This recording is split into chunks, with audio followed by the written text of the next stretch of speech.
말로만 지원책이지 지원이 아니잖아요. 네. 그러니까 약간 도와주는 거지. 네, 네. 다시 돈 빌려서 사라는 얘기 아니에요. 그거죠. 그러니까 그것도 말이 안 되니까 야당 입장에서는 그거 말이 안 된다고 얘기하는 거고 여당 입장에서는 아니 그거를 만약에 해줬다가 그러면 재작년에 사기 온 사람들 3년 전에 사기 온 사람들이 그렇죠. 소송을 걸면 어떻게 되죠? 그럼 다 해줘야 되잖아요. 앞으로는 네. 아까 말씀드린 대로 그걸 가지고 또 사기를 치는 애들이 생기죠. 그렇죠. 그러니까 여당도 어떻게 할 수가 없는 거예요.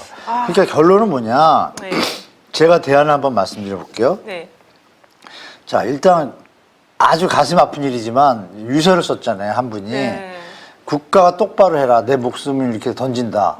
경고했잖아요. 네. 국가가 할 일이 뭐예요? 전세대출 때문에 오바되는 게 나오니까 전세대출을 없앤다는 얘기를 아무도 안 해요. 둘 다. 지금 못하죠. 또 전세 대출을 받아야 되는 사람이 많으니까. 이게 이 큰일 날 소리인데. 아, 그런가요? 아니, 소장님뿐이 아니라 전부 그렇게 생각하시고 네. 제가 이제 이 얘기를 이거 터지고 나서부터 계속 방송에서 해요. 네. 반응이 없어요. 이제 아마 좀 지나면 반응이 있을 거예요. 자, 보세요. 지금 전세 대출을 딱 끊었어요. 네. 그럼 갈 데가 없죠. 없어요. 예. 그럼 전세 대출을 안 했을 때 그 사람들이 월세나 딴 데로 갈 수밖에 없죠. 네, 그렇죠. 그러면 전세를 놓은 사람들 채울 사람이 없죠. 네, 거꾸로. 없어요. 없으면 주인이 어떻게 해요? 나갈 내려야죠. 사람들은 내려야죠. 네. 그러면 조금 고생하도 나중에 내리게 되겠죠. 네. 내렸을 때 대출 안 받고 내 돈으로 가는 게 낫겠죠. 그렇죠.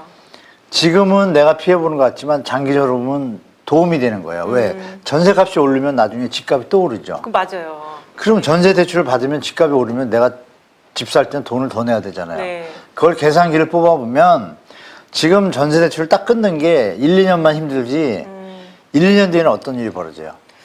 2년 지금 현재 있는 사람들도 대출을 받아서 있는데 네. 이 사람은 유예를 해주는 거예요. 만기까지. 네. 그럼 그 사이에 어떻게 돼요? 시장이 바뀌겠죠. 네. 그거를 버텨야 되는데 못 버티고 네. 못 버티는 이유는 정부나 국가에서 그걸 리딩을 안 해주니까. 그렇죠? 네. 그럼 전세대출이 다 없다고 가정할게요. 본인이 지금 전세대출 있는 분들 깜짝 놀랄 거예요. 그럼 나 어떡하지? 그랬는데 그게 아니죠. 그분은 2년에 플러스 2년까지 유예기간 두는 거예요. 계속 4년 살게. 네. 나머지는 다 안 되는 거예요. 새로 오는 사람은. 그렇죠. 그럼 비는 공간에서 어떻게 돼요? 전세값이 내려가겠죠. 네. 그럼 2년이나 4년 뒤에 전세 받을 때 전세값이 내려가 있으면 대출이 줄겠죠. 이자가 줄죠. 네. 집값은 내려가죠. 내려가죠. 시작해야죠. 그렇죠. 네. 그게 모범 답안이고 일단 2번 답안은 우선 매수권을 해가지고 네. 본인이 사봤자 돈이 없고 또 대출 받을 능력도 네. 이자 낼 능력도 없잖아요. 네. 그러니까 화가 많으니까 이분들은 아무 생각 없으니까 그럼 우선 매수권을 공공에다 주는 거예요. 공공에다 주면 한다 그랬잖아요, 정부에서. 네. 그럼 공공에서 살 거 아니에요. 네. 그리고 뭐라고 표현하냐면 주위 시세 40에서 60%라 그랬어요. 그럼 보증금이 만약에 2억짜리다 그러면 1억 정도 할 거 아니에요, 1억. 네. 1억에 대한 이자를 내야 될 거 아니에요. 그렇죠. 1억의 이자를 저리로 준다 그랬어요. 네, 저리로. 그럼 뭐 2% 준다 그러면 200만 원이에요. 한 달에 15만 원이에요. 15만 원 내면서 이거를 10년을 살게 해주는 거죠. 그러면 시장이 완전히 바뀌는 복구가 되잖아요. 네. 그 사이에. 네. 왜? 그 전에 했을 때 이자를 더 낼 수도 있잖아요.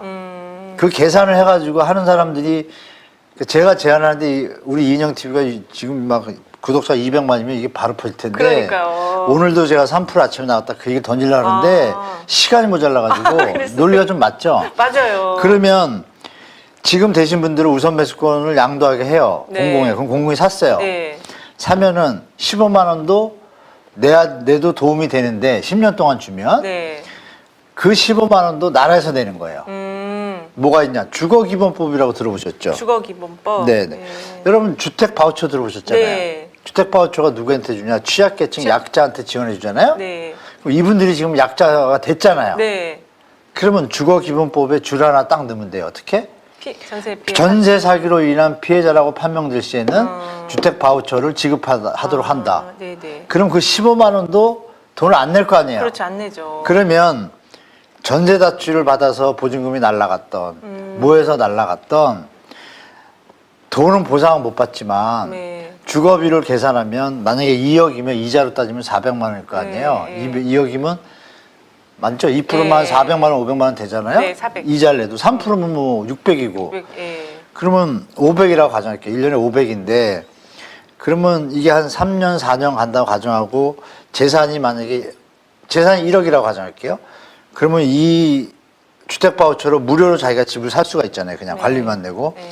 그럼 1년에 뭐 계산으로 1억짜리면 15만 원이면 한 180만 원? 200만 원이면 10년이면 2천은 회복하잖아요. 네, 2,400. 물가까지 하면. 네.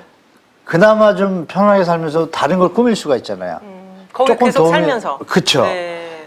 복구할 수 있는 기회가 되잖아요. 그렇죠. 그러니까 10년이면 복구되죠. 그래서 제 말은 아. 그냥 요것만 해서는 아. 해놓고 나서 또 돈 내야 되니까 부담되고 화나고 사람들이 어떤 일이 벌어질지 모르니 네. 이왕 하는 길에 정부가 이렇게까지 주거기본까지 지원해서 해주면 그나마 좀 삶의 희망? 네. 이런 게 다시 살아나지만 맞습니다. 이렇게 하면은 지금 이제 민주당이 잘못하는 건 저는 그렇게 생각해요. 뭘 잘못했냐? 무조건 보존해준다? 그것도- 모럴 해저드가 생기는 거예요. 그러니까 100%. 반대하는 여론도 있어요. 아, 그럼 민주당은. 엄청 많죠. 네. 왜 세금을 거기다 지원하냐 이렇게. 그 아픈 사정을 알지만 네. 그리고 우리가 주거 뭐 폭풍이나 이런 거 왔을 때 100% 지원 안 해주잖아요. 그렇죠. 보존해주는 맞아요. 개념이잖아요. 예, 그러니까 예. 이거는 민주당이 발을 잘못 디뎠다고 봐요. 전액 보존? 왜?